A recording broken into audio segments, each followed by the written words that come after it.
Hello guys, so welcome to another video of PostgreSQL master class. और last video में हमने Postgres install किया था और हमारे डेटाबेस को पीजी एडमिन में लोड भी किया था, राइट। इस वीडियो में हम देखेंगे कि डेटा को कैसे क्वेरी कर सकते हैं, राइट। कोई टेबल से डेटा को कैसे निकाल सकते हैं, उसमें क्या क्या एट्रीब्यूट्स है उसको कैसे देख सकते हैं। इसके लिए हम लोग सेलेक्ट का यूज़ करेंगे एसक्यूएल से। ये हमें हेल्प करता है टेबल से डेटा को रिट्रीव करने में, right.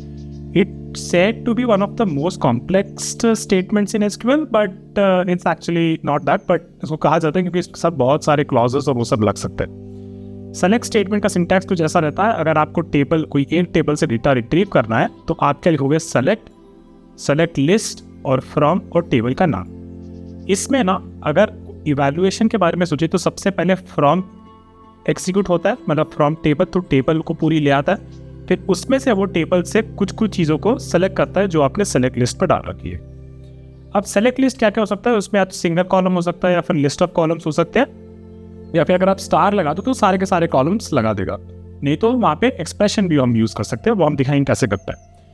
Name of the table, obviously हमने देखा था कुछ टेबल्स थी हमारे पास जो हमने डीवीडी रेंटल डेटाबेस को जब इम्पोर्ट किया था। कस्टमर उसमें से एक टेबल था जिस पे हम काम करेंगे। फ्रॉम जो है इसमें, right, this from is optional और वो भी देखेंगे कैसे करते हैं। PSQL का यूज़ करके आपको हमने दिखाया था कि कैसे आप लॉगिन कर सकते हो टर्मिनल से। अगर आप PSQL यूज़ करते हो तो फिर आपको अपना डेटाबेस चेंज करना पड़ेगा, and the command to run after you log in with this और terminal is /c and DVD rental, तो आपका डेटाबेस चेंज हो जाएगा। इवैल्यूएशन का स्टेटमेंट कैसे होता है, पहले फ्रॉम क्लॉज रन होता है उस डेटाबेस टेबल्स के साथ और फिर उसके बाद select query run. Case insensitive है, बेसिकली सेलेक्ट और फ्रॉम को आप लोअर केस भी लिख लो, मिक्स केस भी लिख लो, वो उसे डिटेक्ट कर लेगा, but the convention is to write it in caps, और हम लोग भी कैप्स यूज करेंगे।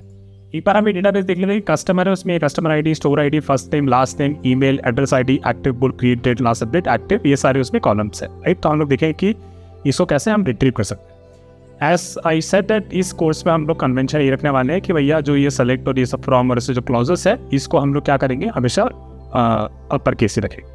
तो एक बार मैं अपना यहाँ पे चला जाता हूँ पीजी एडमिन में, लोकल डेटा होस्ट में, डेटाबेस में, पीजी डीवीडी रेंटल्स में। इसको अपने को क्वेरी टूल करना है और एक नया क्वेरी एडिटर खोल देगा। तो इस पर करेंगे सेलेक्ट फर्स्ट नेम, और इसको भी हम कैप्स ही करेंगे फ्रॉम कस्टमर। आपको क्या करना है, जब इस क्वेरी को रन करना चाहते हो ना तो आप इसको सेलेक्ट कर लेना और यहाँ पे बोलना एग्जीक्यूट स्क्रिप्ट। तो ये क्या करेगा, वो उस टेबल का देखो कस्टमर से सारा डेटा ले आया, ठीक है ना। तो ये अपना कॉलम हो गया और कॉलम को पूरा डेटा ले आया। सेलेक्ट स्टेटमेंट में जो सेमी कॉलन होता है, सेमी कॉलन ये बताता है कि भैया ये स्टेटमेंट खत्म हो गई है। 2 और 3 अगर आपके पास मल्टीपल स्टेटमेंट्स हैं तो आप एक स्टेटमेंट ऐसे लिख दोगे, उसके बाद एक और सेलेक्ट लिख सकते हो, ऐसे करके मल्टीपल लिख सकते हो। अब हम क्या करेंगे, इसमें मल्टीपल कॉलम्स क्वेरी करेंगे। कैसे कर सकते हैं इसको, select, right, first name, last name, email from customer table. तो मेरी इस कस्टमर टेबल में ये सारा है, तो मैं कहीं ये कोई करके इसको सेलेक्ट कर लूँगा और जब मैं एक्सिक्यूट बोलूँगा तो ये 3 कॉलम का डेटा क्या आएगा। और मैं ये कॉलम नेम कैसे, क्या मन से थोड़ी बना रहा हूँ, राइट। तो आप क्या कर सकते हो, यहाँ पे अगर आप इसने select, right, star from customer लिखा होता तो ये आपको सारे कॉलम्स बता देगा जो कस्टमर में है, राइट। तो देख लो कि यहाँ पे customer ID, store ID, on दो वो सारे कॉलम्स है कि अपन ऑलरेडी इंपोर्ट कर रखा था, हम बस सब छेड़खानी करते देख रहे हैं कि भैया कैसा वो डेटा देखता है, राइट। ये करना जो पूरा सेलेक्ट स्टार फ्रॉम कस्टमर ना, this is generally bad, because we should think about कि कस्टमर में मेरे को कौन सा डेटा चाहिए। जनरली सारा डेटा तो नहीं चाहिए होगा, और अगर जैसे इस पर कितनी एंट्रीज है, बहुत सारी एंट्रीज है, 600 एंट्रीज है, राइट। और यूजुअली एक सिस्टम में मिलियन यूजर्स होता है, तो आप हर बार मिलियन यूजर्स का डेटा ट्रांसपोर्ट नहीं कर सकते। It's bad for the database also, जिससे आप डेटा निकाल रहे हो, और एप्लीकेशन के लिए भी, क्योंकि जब आपको पूरा रिस्पेंस ऑफ क्लाइंट को भेज रहे होगे तो हो सकता है कि बहुत ज़्यादा टाइम ले रहा हो आपका एप्लीकेशन। तो we should be very careful when using this. Will see how we can optimise it better, like ये only selecting part of it, only selecting first 10-20 columns and so and so forth. आपने pagination के बारे में सुना तो उसके बारे में बेसिकली मैं बात कर रहा हूँ। एक्सप्रेशन का कैसे यूज़ करना है, राइट। तो अगर मान कर मेरे पास ऐसा कुछ है, राइट, सेलेक्ट, तो ये अपना एक्सप्रेशन हो गया। अपन ने मल्टीपल कॉलम्स को ज्वाइन कर रहे हैं। This is the concatenation operator, and first name concatenated with a single space concatenation with the last space, right. तो हम क्या कर रहे हैं यहाँ पे, select first name concatenation then last name, this will be like one column in the output of our query, right। तो इसको अपन अब रन कर लेते हैं, सेलेक्ट करके ये क्वेरी को सेलेक्ट कर लो, रन कर लो। तो देखो इसमें आ गया ये question mark column question mark, पर हमारा डेटा तो ऐसे आया कि इसने फर्स्ट नेम और लास्ट नेम कॉन्कैटिनेट कर दिया। अब इसका क्या मतलब है, right, question mark column question mark, इसका मतलब है कि बाय डिफॉल्ट हमने इसको नहीं बताया कि हाँ इसको हम कैसे आउटपुट करना चाहते थे, इस कॉलम को क्या नाम देना चाहते थे, तो इसीलिए ये ऐसे ले आया। कॉलम एलियास का मतलब यह है कि आप इस आउटपुट को, राइट, इस आउटपुट को एज अगर फुल नेम लिख दोगे तो ये आपका हेडर जो है ना ये फुल नेम बन जाएगा। करके देख लेते हैं इसी क्वेरी को, इसको कॉपी कर लेते हैं और इसको हम क्या करेंगे, एज फुल नेम कर देंगे, ठीक है। इसको रन कर लेते हैं। तो इस बार देखना केवल हमने इस क्वेरी को रन किया, फुल नेम अब ये कॉलम पर नाम हो गया। तो this is what we call as column alias.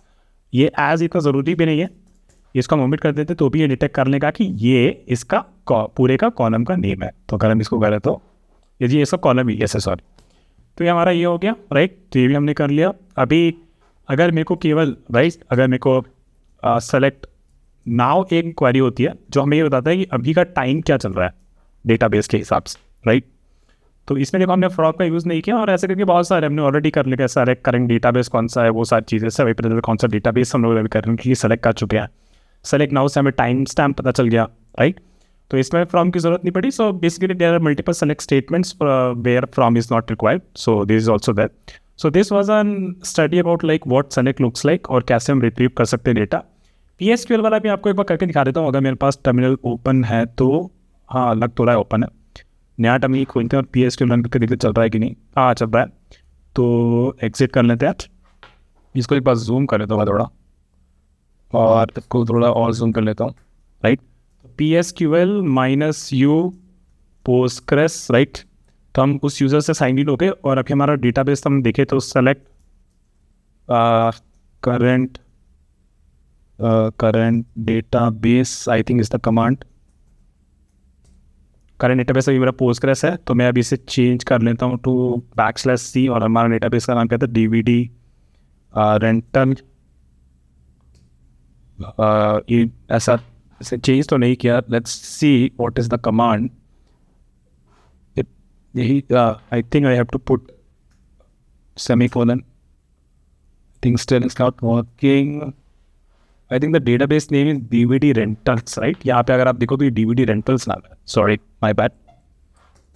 तो अब हमारा डेटाबेस DVD रेंटल्स हो गया। और अभी हम इसको जूम करें थोड़ा और यहाँ पे हम करें सेलेक्ट स्टार फ्रॉम कस्टमर, तो हमारे वो सारे कस्टमर का नहीं था। यहाँ पे PSQL से भी हमने देख लिया, right. So this was an example of querying from both using pgadmin and PSQL. So I hope you guys like this video.